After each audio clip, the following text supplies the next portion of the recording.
দীর্ঘদিনের বৈরিতা, নিষেধাজ্ঞা আর কূটনৈতিক অচলাবস্থার পর ভেনেজুয়েলা যুক্তরাষ্ট্র সম্পর্কে বড় ধরনের মোড় আসতে চলেছে।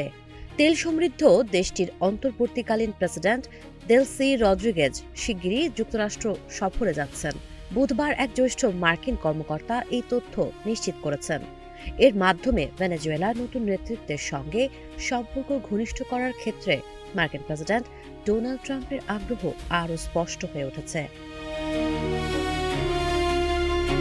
এই সফর বাস্তবায়িত হলে গত ১/৪ শতাব্দীরও বেশি সময়ের মধ্যে ডেলসি রদ্রিগেজ হবেন যুক্তরাষ্ট্র সফরকারী প্রথম দায়িত্বপ্রাপ্ত ভেনেজুয়েলা প্রেসিডেন্ট।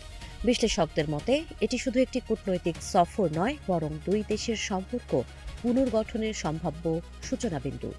রদ্রিগেজ নিজেই যুক্তরাষ্ট্রের সঙ্গে সংলাপের পথ বেছে নেওয়ার কথা জানিয়েছেন। তিনি বলেন, আমরা কোনো ভয় ছাড়াই যুক্তরাষ্ট্রের সঙ্গে সংলাপ ও সহযোগিতার পথে এগোচ্ছি। আমাদের মতপার্থক্য ও সমস্যাগুলো কূটনীতির মাধ্যমেই সমাধান করতে চাই।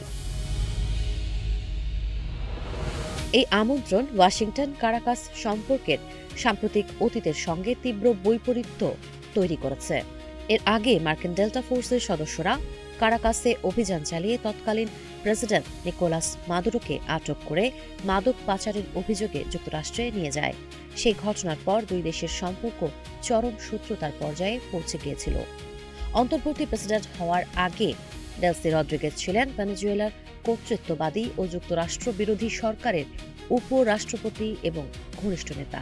ক্ষমতায় আসার পর তিনি কৌশলগতভাবে অবস্থান পরিবর্তন করেন এবং পশ্চিমা বিশ্বের সঙ্গে সম্পর্ক স্বাভাবিক করার উদ্যোগ নেন। তবে এখনও রদ্রিগেজ যুক্তরাষ্ট্রের নিষেধাজ্ঞার আওতায় রয়েছেন। তার বিরুদ্ধে সম্পদ জব্দ সহ একাধিক বিধিনিষেধ কার্যকর আছে। তবু বাস্তবতায় পরিবর্তনের ইঙ্গিত মিলছে। ভেনেজুয়েলার উপকূলে মার্কিন যুদ্ধজাহাজের বহর অবস্থান করলেও তিনি যুক্তরাষ্ট্রকে তেল বিক্রিতে মধ্যস্থতার সুযোগ করে দিয়েছেন, বিদেশি বিনিয়োগ সহজ করেছেন এবং কয়েক ডজন রাজনৈতিক বন্দীকে মুক্তি দিয়েছেন। হোয়াইট হাউসের একজন জ্যেষ্ঠ কর্মকর্তা জানিয়েছেন, সফরের নির্দিষ্ট তারিখ এখনও চূড়ান্ত না হলেও ডেলসি রদ্রিগেজ খুব শিগগিরই ওয়াশিংটনে যাবেন। বিশ্ব রাজনীতিতে এই সফর কি নতুন সমীকরণ তৈরি করে, সেদিকেই এখন নজর আন্তর্জাতিক মহলের। সাবা খান, নাগরিক প্রতিদিন।